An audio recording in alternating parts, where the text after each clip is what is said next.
Level up patrol na! Level up patrol na!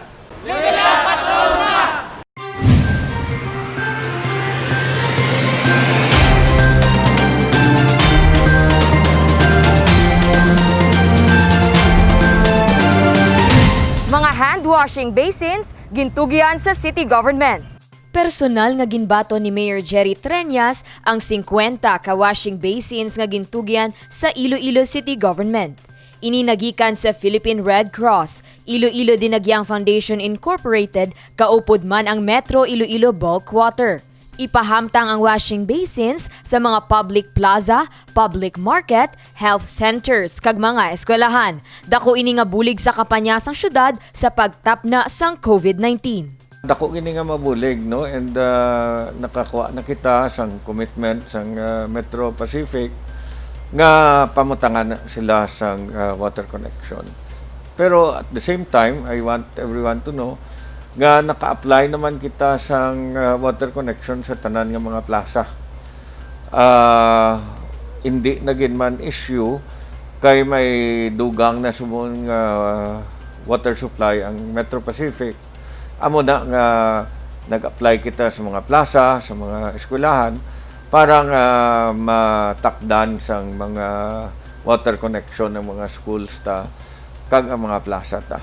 Ginpahayag pa sang alkalde nga ginahikot na subong ang pagproseso agud mabutangan sang water connection ang ini nga mga lugar para magamit na ang mga washing basin. Sa pagtakod sang water connection, dako man ini nga bulig para sa beautification program. Sang una, magpamunyag ang aton nga mga tao sa sentro sa mga plaza, ga usar lang sila sang balde nga ginakuha nila sa mga bubon. And it's not very easy for them to do that. Amo na subong nga kadako gid sang bulig kay butangan na kita water connection sa mga plaza. Ang mga lugar naman nga wala sang connection, butangan sang tangke agud padayon ang supply sang tubig. 7,000 ka mga senior citizens kag 2,000 ka mga PWDs ang nakabaton sang social pension sa Iloilo City. May 7,000 ka benepisyaryo ang nakabaton sang pamaskwa pinaagi sa social pension sa Iloilo City. 5,000 diri ang mga katigulangan, kag 2,000 naman ang persons with disabilities. Sila ang nakabaton sang tig 1,000 ka pesos.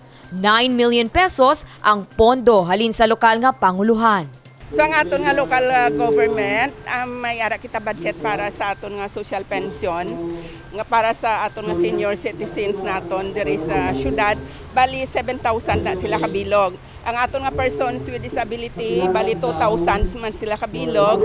Ang total amount nga i-disburse from December 21 hasta sa buwas is 9 million.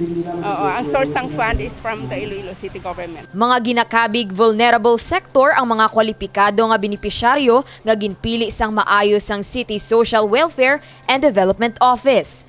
Tungod sa pandemic, ang aton nga mga beneficiaries, sila gini ang mga vulnerable sector kag nagakinahanglan gid sang aton hamili nga bulig kay nga itagaan gini sila ni Mayor sang special gid nga atensyon kay tungod nga kadamo man sang ilang nga pagkinahanglan especially sa ilang mga medicines kag food. Mensahe ni Helogo para sa mga benepisyaryo. Sa aton nga mga social pensioner nga nakabaton sa local naton nga pundo, ang advance nga Christmas ini sang aton nga palangka nga mayor sa inyo, so kabay nga maka-jutay lang ni nga bagay puro makabulig man sa inyo pag bakal sang inyo nga nagakinahanglan gid, special ang inyo nga medicine. So padayon na kita nga maghalong. Ang tagtaganay sang social pension, ginahimo kada barangay agud malikawan ang pagginutok kag maobserba ang mga health protocol.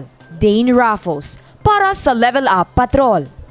30 ka mga individual nga benepisyaryo sang Skills Training and Livelihood Program sang City Government ang nakatapos na.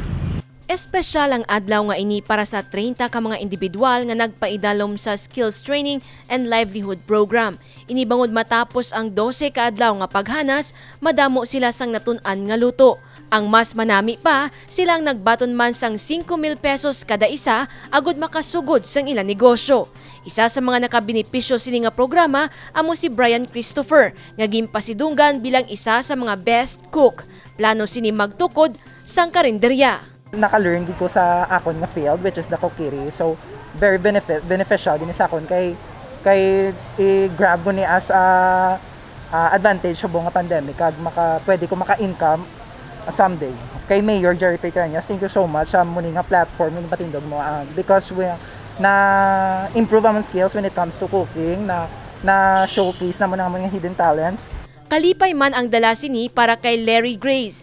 Importante ang pagluto para sa iya bangod sa iya gimpasa ang ini nga talento gikan sa iya nga lola. Kag pinaagi sa training, mas nag-improve ang iya abilidad sa pagluto. Nakabuli gani sa amon, labi na gid sa amon nga pamilya. Nadugangan ang amon nga skills, knowledge kag talent kag naging improve pag ma-apply gini namon sa ulihi. Dugang pa sa mga nagtapos sa training, ininang pinakamanami nga Christmas gift para sa ila, ilabi pa nga mabuday ang pangabuhi bangod sa COVID-19. So importante kini kay tungod ang aton nga mga pamatanon especially sa pandemic.